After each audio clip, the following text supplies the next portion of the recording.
Assalamualaikum warahmatullahi wabarakatuh. Hamdan wa syukurillah, salatan wassalaman ala rasulillah. La ilaha illa anta subhanaka inni kuntu minadh dhalimin. Selamat malam dari salah satu tempat di Kota Medan, Sumatera Utara. Saya Dr. Ran bersama tim Ranlovon perwakilan Sumatera Utara. Saudara Saddam Hussein Nasution, Saudara Rahmat Siddiq, Saudara Faisal Ramadan Nasibuan, Saudara Rahmat Riyadi SMA, semuanya SH dan MH, Sarjana Hukum dan Master Hukum. Dan hari ini pada hari Jumat tanggal berapa nih? Hari ini 6 Februari 2026. Saya Dr. Ran kembali speak up secara konsisten untuk menjawab tudingan-tudingan, statement-statement yang menurut saya dapat merusak, diduga bisa merusak reputasi pimpinan Polri dan atau institusi Polri secara keseluruhan. Setelah beberapa hari yang lalu, saya telah mengkritisi beberapa statement oleh para tokoh yang selama ini acap kali, kerap kali, sering kali mengkritisi institusi Polri dan pimpinan Polri. Dalam hal ini Bapak Kapolri, Jenderal Polisi Dr. Andes Listio Sigit Prabowo, MSI.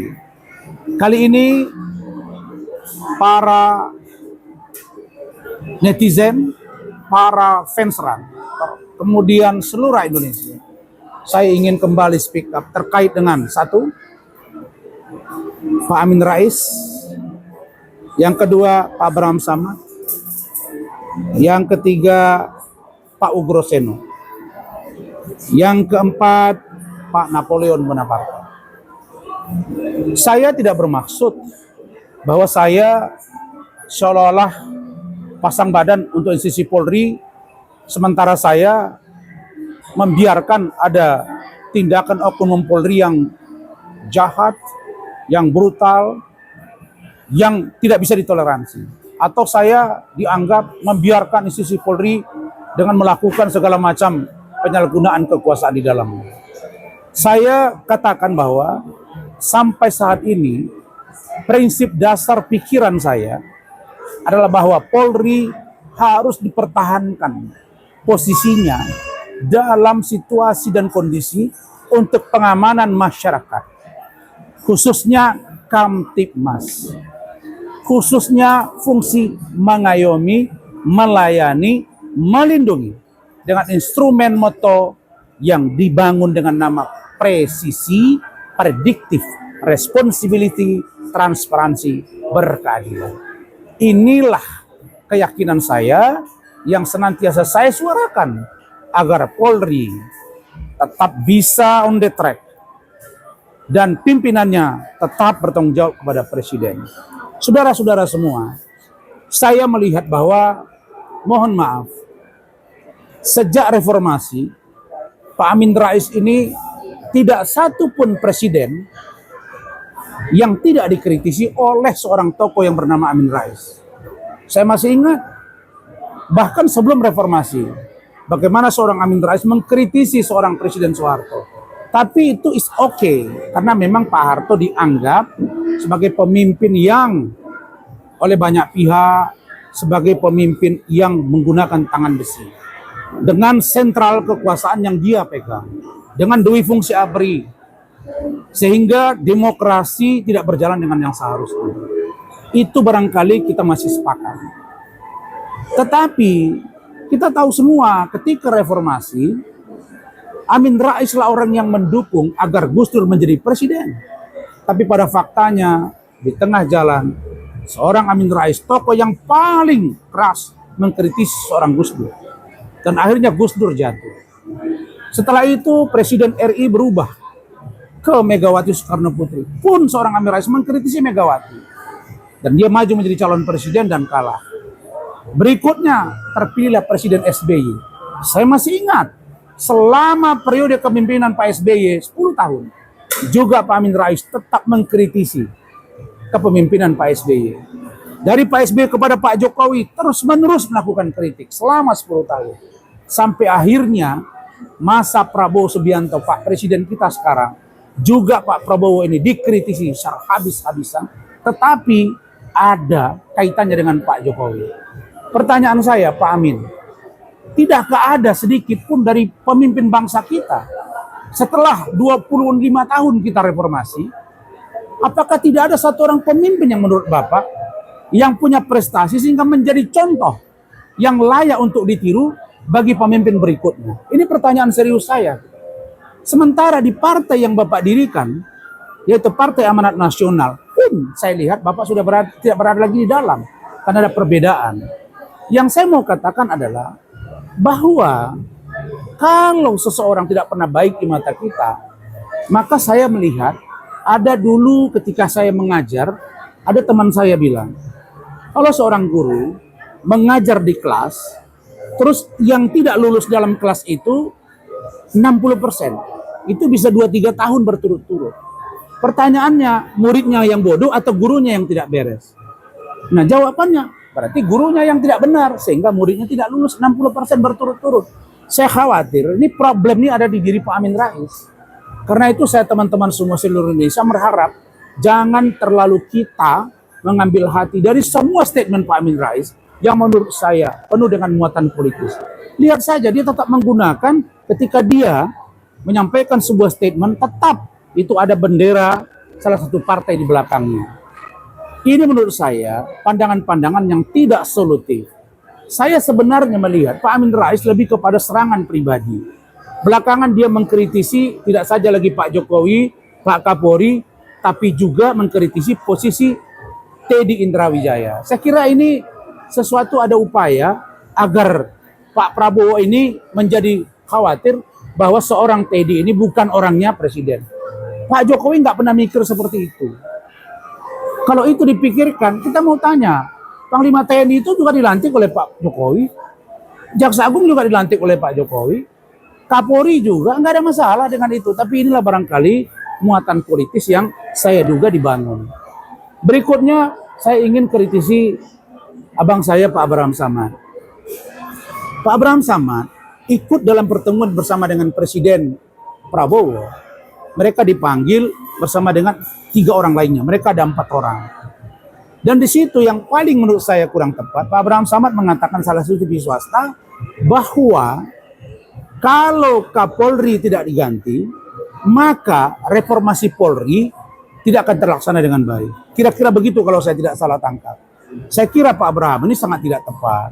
Apalagi Pak Abraham bilang, saya waktu itu konsentrasi untuk memberantas kejahatan di para oligarki, katakanlah ada berapa naga kira-kira gitu. Tetapi saya keburu dikriminalisasi. Inilah yang menurut saya kalimat yang tidak pantas disampaikan. Pak Abraham Samad itu memang tersangka oleh presiden dilakukan di Ponering melalui Jaksa Agung. Dikesampingkan demi kepentingan negara. Jadi bukan Bapak dinyatakan tidak bersalah sebenarnya, tapi dikesampingkan. Ini kan sebuah sikap dari Pak Jokowi yang luar biasa. Gitu. Jadi saya melihat Pak Abraham Samad juga mengkritisi itu sudah sangat terlalu dalam. Padahal ketika Pak Abraham Samad akan dipanggil Polda pada waktu itu, rame-rame menyampaikan bahwa jangan kriminalisasi Pak Abraham Samad. Jadi saya berharap Mas Abraham, Pak Abraham, abang saya berharap sebenarnya mari kita diskusi. Saya banyak tahu kok bagaimana Polri hari ini. Saya sudah katakan berulang kali bahwa petinggi Polri, pejabat utama Polri, pejabat utama Polda, pejabat utama Polres, itu mereka konsisten seirama dengan semangat reformasi. Justru kalau Polri tidak dibawa presiden, kita mengkhianati TAP MPR nomor 6 tahun 2000 dan TAP MPR nomor 7 tahun 2000. Bahwa presiden membawahi kepolisian. Dan kepolisian bertanggung jawab kepada presiden, dalam ini Kapolri, yang diimplementasikan sebagai polisi masyarakat. Saya kira itu. Nah berikutnya, saya memang melihat bahwa ada beberapa mantan-mantan pejabat Polri ada Pak Susno, ada Pak Ugroseno, ada Pak Napoleon Bonaparte. Saya hanya berharap para bapak-bapak saya, para jenderal ini dengan jabatan yang mentereng, tolong berikan masukan-masukan yang konstruktif. Masalah Pak Listio Sigit Prabowo, dia diusulkan oleh Presiden Jokowi dan di fit on proper test Komisi 3 DPR dan belum pensiun sesuai dengan usianya. Nah, kalau Bapak Prabowo Subianto sebagai presiden, sebagai user dari seorang Kapolri, maka tidak ada kewajiban hukum kita untuk memaksa Pak Prabowo untuk memecat seorang Pak Kapolri. Dan saya lihat Pak Kapolri ini mampu menyesuaikan diri dengan keinginan Presiden Reformasi Polri, dibentuk oleh Presiden dengan beberapa tokoh termasuk mantan-mantan Kapolri, dan Pak Listio dengan cepat dia mengambil sikap dengan membentuk Reformasi Polri secara internal. Artinya dia memberikan satu bahan yang konkret kepada tim Reformasi Polri bentukan Presiden agar semua sikap dan temuan dan masukan rekomendasi sangat konstruktif dan komprehensif. Inilah pertimbangan-pertimbangannya. Jadi saya ingin katakan bahwa kita sebagai anak bangsa jangan mau kita terbelah. Saya berharap Pak Panglima TNI, Pak Jaksa Agung, Pak Ketua KPK, Pak Ketua Mahkamah Agung, Pak Kapolri, para lawyer, kita harus sepakat bahwa Indonesia harus dalam keadaan baik dengan keadaan dunia yang tidak baik-baik saja. Saya berharap bahwa situasi ini akan segera membaik di dunia internasional. Saya juga berharap Pak Prabowo tetap menjalankan visi misi dengan baik. Saya berharap Pak Prabowo tidak terpengaruh dengan upaya-upaya yang kita duga untuk mengadu-ngadu beliau dengan Bapak Jokowi. Saya tidak bisa kebayang kalau bangsa ini senantiasa berpikir bagaimana presiden yang sekarang harus dipisahkan dengan Bapak Jokowi. Padahal mereka punya hubungan baik. Pak Jokowi hubungan baik dengan Pak SBY. Pak Prabowo hubungan baik dengan Pak SBY, dengan Ibu Megawati. Semua kita berharap pemimpin bangsa kita, mereka melakukan komunikasi yang baik demi bangsa dan negara. Karena itu, sekali lagi, saya Razman Arif, saya ingin katakan bahwa tidak ada sesuatu yang paling mulia sebagai warga negara kecuali kita bersikap untuk bagaimana membantu pemerintah bisa mencapai dan melaksanakan visi misinya dan mensejahterakan rakyat Indonesia. Kalau ada oknum yang jahat, baik oleh aparat penegak hukum, termasuk di kepolisian, saya yakin Pak Kapolri dan sudah terbukti menghukum orang-orang yang bersalah. Begitu juga instansi yang lain. Saya hanya tidak mau ada upaya para penegak hukum, Polri, senantiasa ada upaya untuk menyerang institusi Polri yang menurut saya akan merusak kita sebagai warga negara Indonesia. Terakhir saya katakan, saya tidak bisa bayangkan kalau besok ternyata 1 minggu saja seluruh personil Polri mogok, maka saya nggak kebayang seperti apa bangsa dan negara ini.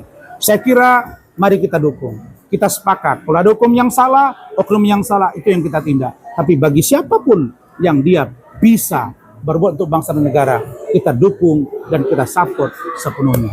Karena itu saya dari Kota Medan memesankan, kiranya kita bergandengan tangan untuk Indonesia maju, untuk Indonesia dan hati yang merah putih, untuk Indonesia Emas 2045, untuk bagaimana politik bebas aktif Indonesia berjalan dengan baik.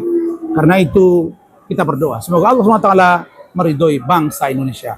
Terima kasih. Wallahu a'lam bishawab. Wassalamualaikum warahmatullahi wabarakatuh. Selamat malam. Jadi jangan lupa untuk subscribe Cumi Cumi. Ditekan ya tombol lonceng merahnya.